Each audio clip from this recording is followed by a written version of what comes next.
Bonjour et bienvenue dans la vidéo 2, dans laquelle on va continuer de traiter le cours qui concerne les anneaux et les corps.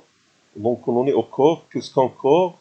Un corps, c'est un anneau commutatif, donc A plus fois, anneau commutatif. Donc le mot commutatif, c'est important, tel que A croix ou U de A est égal à étoile. A étoile, ça veut dire A moins 0. Autrement dit, tous les éléments sauf 0 sont inversibles.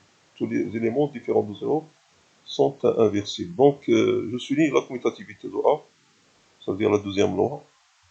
Et puis, les éléments différents de 0 sont inversibles. Bien. Donc, un corps est un anneau intègre. C'est un anneau intègre parce que si K est un corps, je prends X, Y appartenant à K tel que XY est égal à 0. Si X est différent de 0, alors X serait inversible. Donc on va avoir x moins 1. Donc en multipliant par x moins 1, on va obtenir par associativité y égale 0. Donc si xy est égal à 0 et x différent de 0, alors y est égal à 0. Cela veut dire que xy égale à 0 implique x égale à 0 ou y égale à 0, donc il est intègre. Donc un corps est un anneau intègre K plus multiplié tel que K étoile multiplié est un groupe commutatif. Voilà, donc c'est une autre façon de définir un corps. Sous-corps. Donc, soit K un corps, on appelle sous-corps de K, toute partie K' de K, quelque K' est stable par les lois de K, et mine de ces lois, K' est un corps. Voilà. Donc, il remarque si K' est un sous-corps de K, alors le groupe des inversibles de, de K étoile, de K' est un sous-groupe de K étoile. Voilà, ça c'est facile à vérifier. Donc, en particulier, le 1 K' est égal à 1 K. Donc, c'est ça le plus important, que 1 K' est égal à 1 K. Vous avez un sous-corps. On en est maintenant au paragraphe, au sous-paragraphe sur les idéaux. Donc, idéal d'un anneau. Qu'appelle-t-on un idéal? Donc, étant donné un anneau, on va supposer que notre anneau est commutatif parce que la notion d'idéal a besoin de ça. Donc, on se donne un anneau commutatif.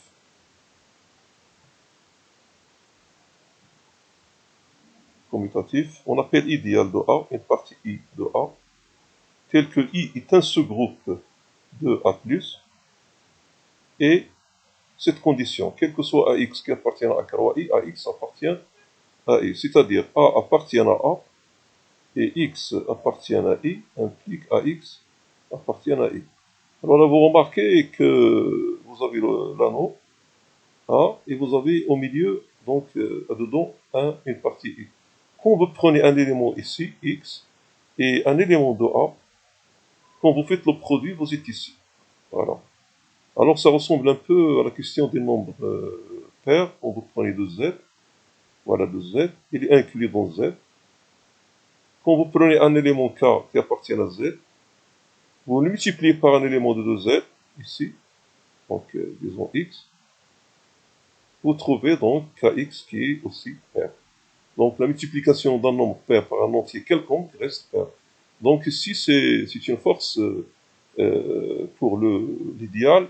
Même si on prend un élément à l'extérieur de l'idéal, une fois multiplié par un élément de l'idéal, on reste dans l'idéal. Donc ce sont les deux conditions pour un idéal.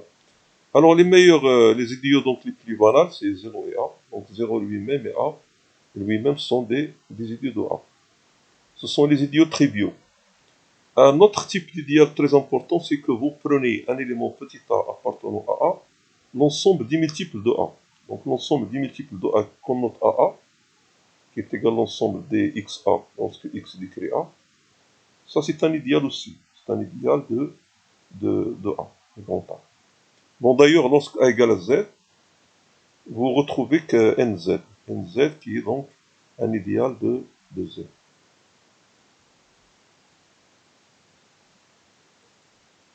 La proposition 20 très importante, il vous donne un type d'idéal à connaître, c'est que quand vous avez un anneau commutatif A, donc un anneau commutatif, et un anneau quelconque A', alors pour tout morphisme F de A vers A', ker de F est un idéal de A. D'accord? Donc la démonstration, on va la faire. Donc étant donné un morphisme F d'un anneau commutatif A vers un anneau A', donc ici c'est un anneau commutatif, ici c'est un anneau quelconque, anneau A'. Donc c'est un morphisme, donc on va montrer que ker de F est un idéal de A. D'abord, vous savez que ker de F est un sous-groupe de A+, ça c'est déjà vu dans les groupes. Maintenant, prenons un X qui appartient à ker de F, et petit a qui appartient à A. Il faut démontrer que AX appartient à ker de F. Pour cela, on va calculer f de AX. Donc f de AX, c'est f de A fois f de X, qui est égal f de A fois 0, parce que 0 A', parce que X appartient, supposé appartient à ker de F. Donc ça vous donne un élément de A' multiplié par 0, donc ça vous donne 0. Donc c'est bien un idéal. D'ailleurs, cette proposition, il vous permet de construire facilement les idéaux en considérant des morphismes d'anneaux et en prenant leur noyau. Alors, c'est déjà dit dans la proposition 21, c'est l'idéal des multiples, soit un anneau, x appartient à A. Alors, xa, qui est l'ensemble des multiples de x, c'est l'ensemble des xa lorsqu'on écrit A, est un idéal de A, appelé idéal engendré par x. Voilà. Maintenant, si I1 jusqu'à IM sont des idéaux, on va noter la somme des IK, c'est I1 plus jusqu'à plus IM, c'est l'ensemble de toutes les sommes x1 plus xm, lorsque xn appartient à I1, x2 jusqu'à xm appartient à I1. Proposition, si I et J sont deux idéaux, alors I plus J et I inter J sont des idéaux de A. Bon, c'est très facile à démontrer, vous allez démontrer que I plus J est un sous-groupe, c'est déjà fait. On a déjà démontré la somme de ce groupe est un sous-groupe. Puis, démontrer que si vous prenez un élément de I plus J et un élément de A, le produit répond I plus J. De même pour I inter J. Généralement, on peut définir la somme, sigma d'IK, et l'intersection d'IK. Donc je vous laisse ça, la démonstration à faire en exercice, parce que c'est très facile. Bon, on a cette remarque-là, I inter J est inclus dans I, est inclus dans I plus J. Bon, I inter J est inclus dans I connu. I inclus dans I plus J, parce qu'un élément de I est s'écrit à X plus 0, avec 0 dans J. Donc 0 dans J, et X dans I. Donc il y a l'inclusion. Généralement, on a donc ça, l'intersection des IJ, inclus dans chaque IK, inclus dans la somme des IJ. Voilà, ça finit la page 16, on passe à l'autre page, qui est la page, normalement la page 17. Voilà la page 17, idio et divisibilité, dans un anneau commutatif intègre. Donc on va supposer dans tout ce qui est un anneau commutatif et intègre, donc l'intégrité ici. On prend AB dans A2, on dit que AB A divise B, s'il existe C tel que, dans A tel que B égale à CA. Donc c'est normal. Donc A divise B, équivalent, il existe C dans A tel que B est égal à C ou CA, parce que c'est commutatif. On dit aussi que donc A divise B, on dit que B est un multiple de A. Donc A est un diviseur de B et B est un multiple de A. Alors, une définition, les éléments associés. Quand on prend deux éléments A et B dans l'anneau A, on va dire que A et B sont associés si B est égal à epsilon A, avec epsilon inversible, donc dans I de A. Alors, vous voyez ici que ça signifie aussi que A est égal à epsilon moins 1B, donc A et B sont associés, implique B et A sont associés, donc c'est symétrique. Voilà. Donc, n'oubliez pas que le epsilon doit être inversible. Donc, B est égal à epsilon A. Par exemple, dans Z, quand vous prenez dans Z, quand est-ce qu'on va dire que A et B sont associés dans Z?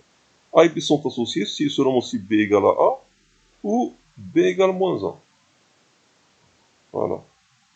Parce que les seuls inversibles de z, ce sont 1 et moins 1. Dans R de x, par exemple, on va dire que deux polynômes P et Q sont associés si seulement CQ est égal à CP, avec C appartient à K, à R étoile. Ce sont des polynômes associés. Ça veut dire un polynôme qui est égal à notre, à une constante multiplicative non nulle près. Donc on fait les remarques suivantes sur la divisibilité. On a toujours A divise A, la réflexivité.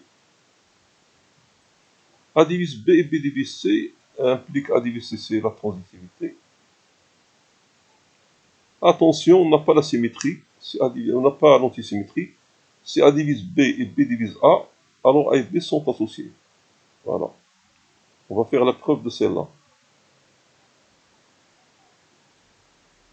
Donc A divise B et B divise A implique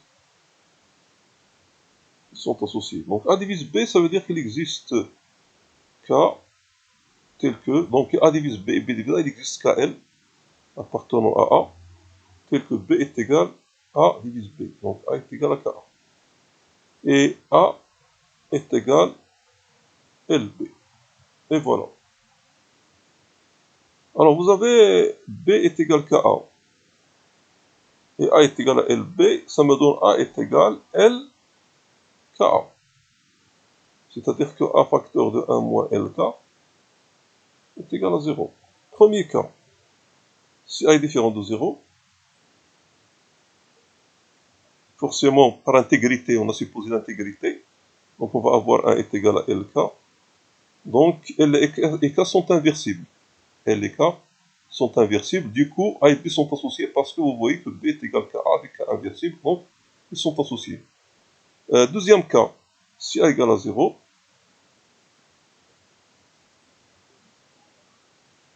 qu'est-ce qui va se passer dans ce cas-là? Ben, tout simplement, A égale à 0 et B égale à KA, on va avoir B égale à 0. Donc 0 et 0 sont associés parce que 0 égale à 0, 0 est égal à 1 fois 0. Donc ils sont associés, donc dans tous les cas, on a prouvé que A et B sont associés. Voilà. Proposition 23. Si soit AB appartenant à 2, alors A divise B équivalent l'idéal BA est inclus dans l'idéal petit a à A. Petit a à A. Ça c'est très important parce que ça transforme une notion de divisibilité en une notion donc ensembliste, ça veut dire une inclusion. Bon, la preuve, si A divise B, je vais la faire ici à part, donc A divise B, équivalent l'idéal BA inclus dans l'idéal AA. Donc on va supposer dans un premier temps que A divise B. Donc supposons que A divise B, ça c'est l'hypothèse. Nous voulons démontrer que BA est inclus dans AA, donc on va prendre un X qui appartient à BA. Donc X s'écrit BK avec K appartient à A. D'accord? Mais A divise B implique B s'écrit alpha A avec alpha appartient à A. Donc X, il va s'écrire, donc B c'est alpha A fois K, qui est égal à alpha K fois A. Donc vous voyez ici que c'est alpha prime fois A. Donc X appartient à AA. Donc on a prouvé que BA est inclus dans AA. Réciproquement, supposons que BA est inclus dans AA, il faut démontrer que A divise B. D'accord? On a B appartient à BA, car B il s'écrit B fois 1A. Donc par inclusion, on va avoir B appartient à AA. Donc il existe un alpha appartenant à A tel que B est égal à alpha.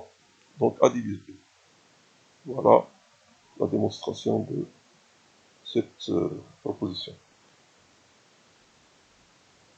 Je termine cette vidéo-là, quitte à faire la troisième vidéo dans laquelle je vais traiter le cas particulier de l'anneau A égale à Z ou égal à K de X.